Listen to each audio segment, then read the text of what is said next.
Have you ever thoroughly enjoyed something without having a logical explanation as to why you enjoyed it? Furthermore, have you ever enjoyed something when you could cite issues that it had? Not just minor little nitpicks, but things that were actually bad and that worked against the overall effect that the creative team you assume was going for. Maybe even the exact effect that you felt. Well, that's what happened to me watching this episode of Mobile Fighter G Gundam, episode 40. I'm MJ. This is King of the Hearts, Queen of Sorrows, my platform for discussing one of my favorite anime of all time.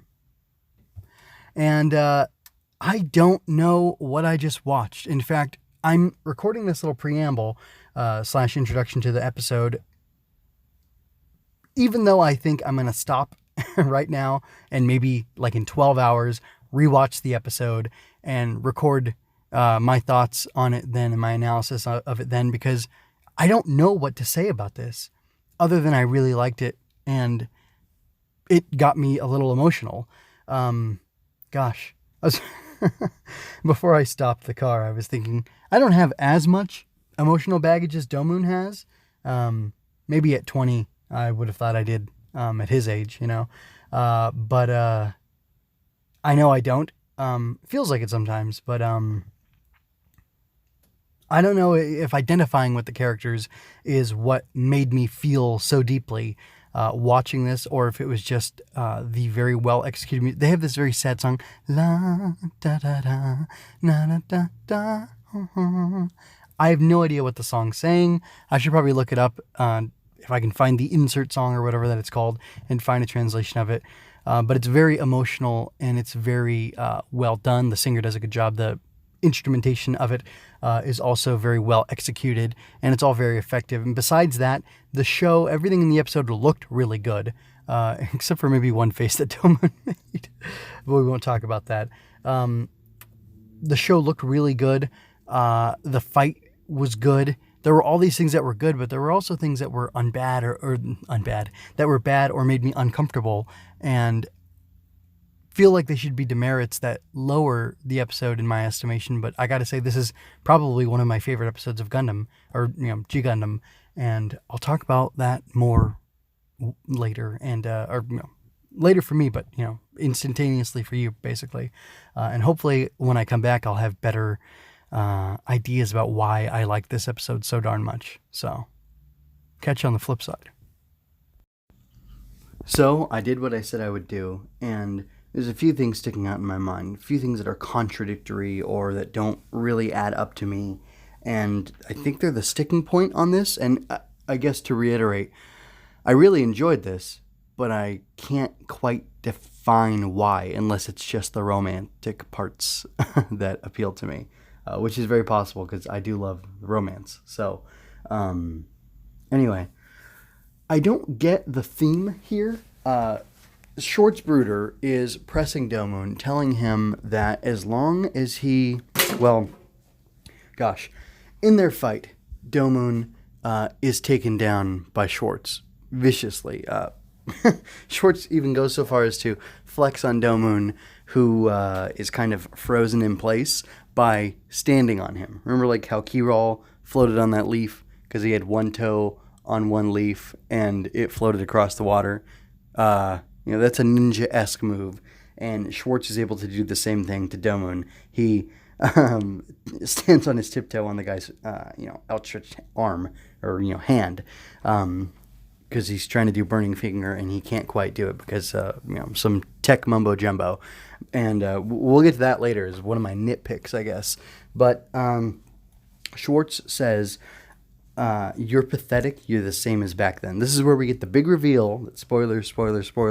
Schwarz, Black Brother in German, that's literally what that means, is Kyoji. He is the brother of Jomon Kashu somehow, even though we saw Kyoji die or be seriously injured almost unto death in the Dark Gundam in the Yana Highlands. And we even saw his deteriorating corpse in the one Schwarz and Rain accidentally happened into. Well, Rain was just outside. Anyway, when Schwarz stumbled across it, wherever Wong and Master had the Dark Gundam in Tokyo. Neo Hong Kong, sorry.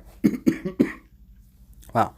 Anyway, but Schwarz Kyoji tells him, "You're pathetic because you're the same as you were back then." Now, I've all along talked about the fact that Domon is a man-child, that he still has maturing to do. He's only 20, but that he's had, I guess you could say, arrested development because of everything that happened to him over the years, even though he was able to be a fighter and he trained his body to be strong. One, he lacked discipline and focus, and two, he lacked emotional intelligence because he, was growing up just to fight, basically. And I don't know how holistic the training of the School of the Undefeated of the East is. Perhaps it just focuses on combat and strategy and not on the other elements of life, real life, that you aren't in, or that you are involved in more often than you are involved in combat. So maybe, therefore, Domon was left at being not very adept at living, I guess. Anyway, the appeal to, or the callback to the time on the colony with, mom and dad, Kashu and Schwarz, or Kyoji rather, and then even little Rain being there, seems to me to be flat out saying, or a message from Kyoji that Domon hasn't matured, that he hasn't grown, that he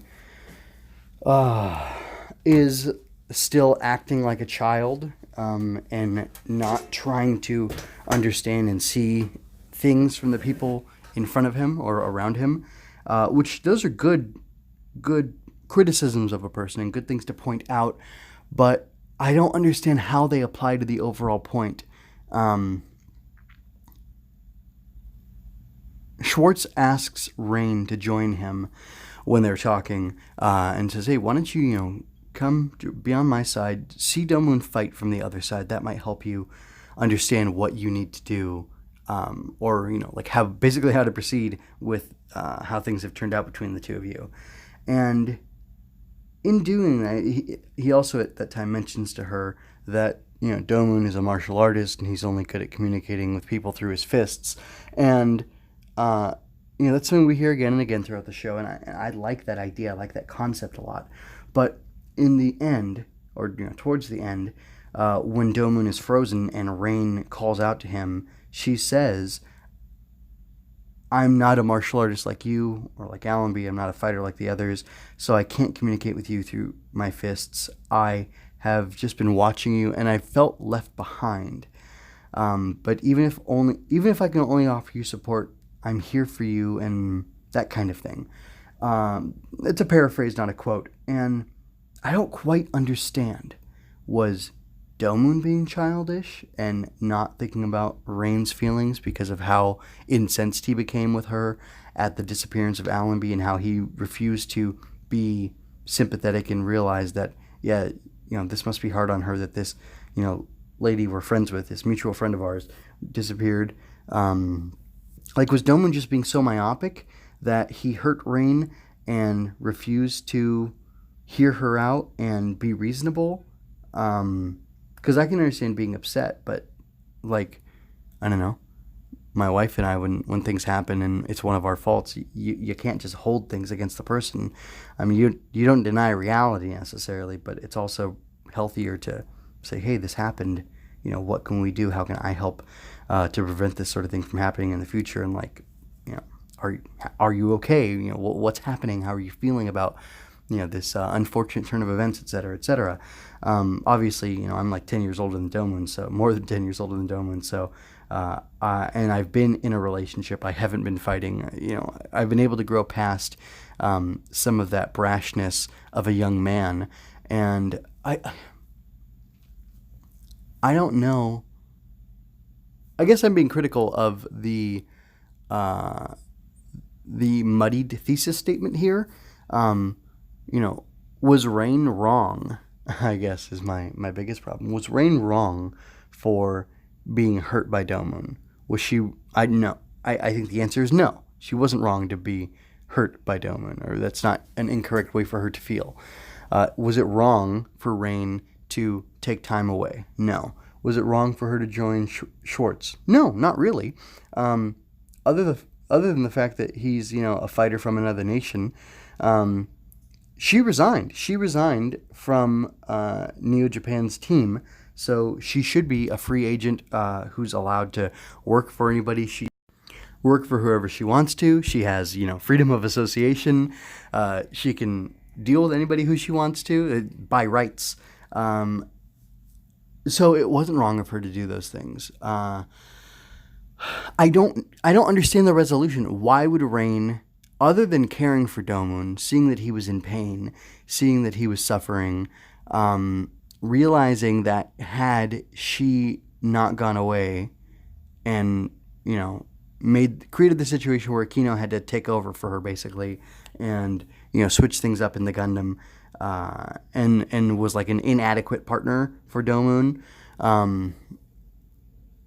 Like, she didn't do anything wrong, so there was nothing for her to ask forgiveness for. I can understand her being emotional, her crying in seeing Domon suffering and hurting and wanting to help him.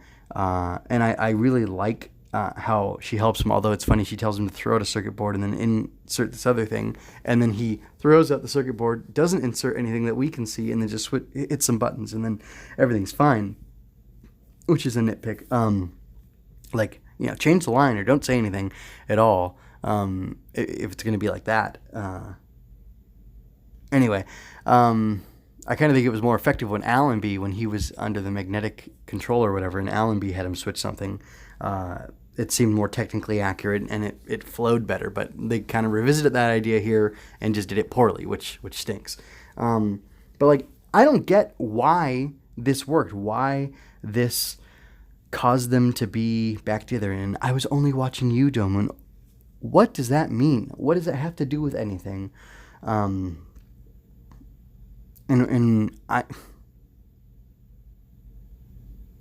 I just don't get it. I really don't get it. And I'm not here to gripe. I'm just here to point out that because the music was so good, because the action was so good, because the emotional impact of them realizing it was Kyoji and all these things was so positive, and then the resolution, even though it felt unearned, was Rain and I, from now on, or as of now, Rain and I fight as one. And then Domon does, he achieves his hyper mode. He does the Sekiha Tenkyoken with what's it called? With the burning finger combined. It feels like one of those is him and one of those is Rain, and together they're going to, bring him to victory. But not only that, it's now that he has her emotional support, it's going to bring him to victory. And not only does he have the emotional support of Rain, that he's accepting her love, but he's also accepting the love and support of his friends, and he's no longer choosing to stand alone. And relying on his own strength only, which is something a boy thinks he can do. And he's acting like a man and accepting, his feelings, love and help from others and things like that. I get those things, but these disparate elements don't really seem to work together well. And the way it was plotted out and planned, I think they did a bad job. But I don't know, stuff like Schwarz saying, now let's see if I can stand against the strength of, your and Rain's love, with the two of you combined now, it's going to be so incredible.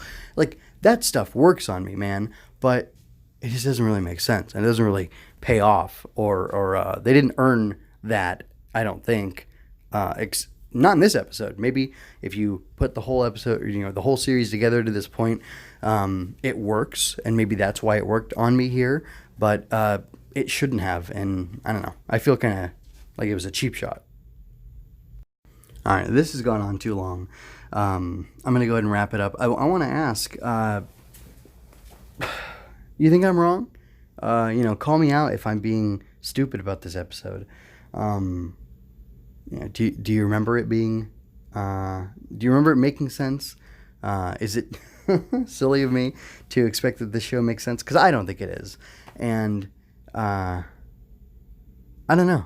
I'm not sure what to ask, other than I guess I'm asking for I don't know, feedback on this whole thing. I really want to know, if you watch this episode and you look back on it and you think about it, does it make sense? in retrospect or even in the moment, or does it only make sense because the show just keeps moving faster and faster, and you don't have time to catch your breath, and everything feels right, even though it might not be actually structured properly. It's like a house of cards. Anyway, that's all I have to say. One last silly thing. Andrew Graham in his sunglasses and his cast looked hilarious. They say he's going to rehab. Made me think he was a druggie or something. Tickled me. MJMunoz.com is home for all my work. Podcasts and reviews of anime, tokusatsu, Star Wars, and more, plus my original writings. If you didn't enjoy this, critique me. If you did, leave me a comment. If you really like this, consider tipping me at coffee.com/MJMunoz. Thank you so much for your time and attention. Until next time, be well.